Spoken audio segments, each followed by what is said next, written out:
What's up, guys? Mark Shipper, Fifth Down College Football. So the news came down today that the BEDLAM series between Oklahoma and Oklahoma State is not going to continue after 2025 when Oklahoma goes to the SEC. I'm also seeing a lot of chatter about how this is inevitable collateral damage of the conference realignment era we're in. That's kind of true, but not really. It's not inevitable in this case. Now, the BEDLAM football series is one of the most lopsided rivalries in the history of college football. Oklahoma is 90-19-4 in that series. We've already heard about the 19-game win streak. They've also won 15 in a row. They've also won 11 in a row. They've also won 9 in a row. And they've also won 17 of 18 with the one other game being a tie, not a loss. Oklahoma also is 17-5 in the series since the turn of the century, 2000. The game also has been played for 112 straight seasons, which is amazing. But a thing is not great just because it's old. It's a fun date on the calendar. I'm not saying it's not. But we're going to see how this thing feels going forward. It remains a revolutionary moment in college football, and I encourage people to stay buckled up. We're going to go through a lot of turbulence, but we're going to have a great game on the other side. I guarantee you that. And some of this stuff may very well work itself out.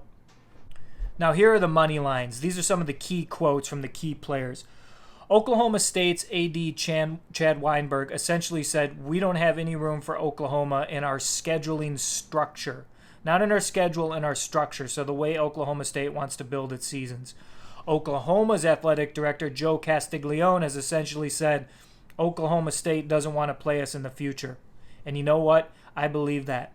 This is Oklahoma State. Oklahoma State doesn't want to make this happen. They want to show Oklahoma they're angry for leaving them behind, and they want to show Oklahoma they can do it on their own and don't need Oklahoma. Maybe they can. But here's one thing that we do know. Schools have a lot more leeway in making their schedules than they like to let on. They can cancel games. They can reschedule games. They can make things happen within the course of a single offseason. We've watched it happen over and over again. Where there's a will, there's a way, particularly with rivals. Look at all the non-conference rivalry games we have in college football. Great ones. Florida State and Florida have every reason to cancel each other off their schedules. Iowa State and Iowa continue to play every year, even though it's a rough deal for Iowa and a huge game for Iowa State.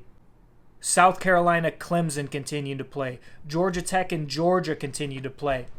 Oklahoma State and Oklahoma can continue to play this BEDLAM series. It's not an inevitable loss of the realignment era. This is up to the schools. And right now, I think it's Oklahoma State that's refusing to play it.